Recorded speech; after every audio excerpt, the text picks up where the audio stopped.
How do you even start to describe YouTube? Well, maybe you start with its corporate motto, express yourself, or maybe you explain how it's the second largest website on the internet and handles a lifetime of uploads every single day.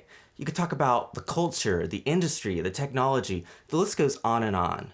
But YouTube doesn't seem to get nearly as much media attention in proportion to its popularity and its influence.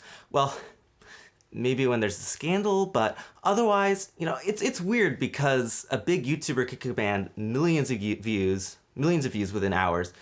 Some of Shane Dawson's long-form documentary videos have more estimated views than the most recent Oscars.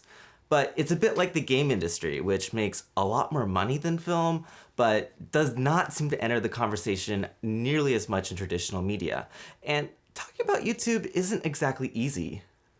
There are a lot of misconceptions. If I wanted to show someone a good, broad introduction to YouTube today and how we got here, I would highly recommend YouTubers by Chris Stokel-Walker.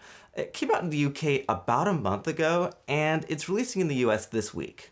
The author is a journalist, but he does a really good job showing a diverse perspective on the platform. And one thing that really stuck with me was just how much YouTubers are kind of put on a pedestal.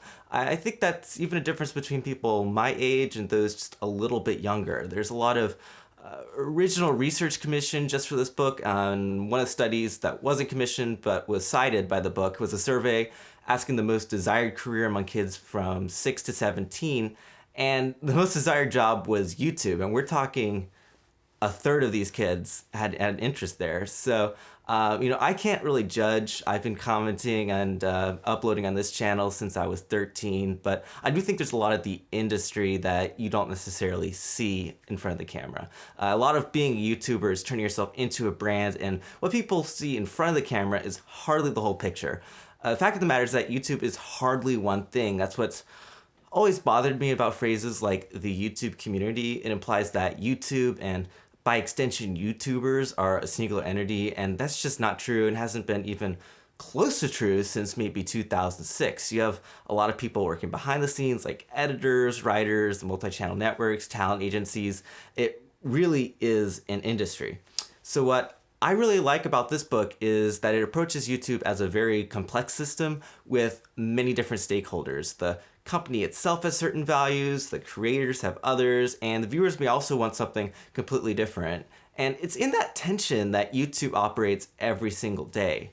If you want to understand the site in full with all of its complexity, you have to see how these pieces are intertwined.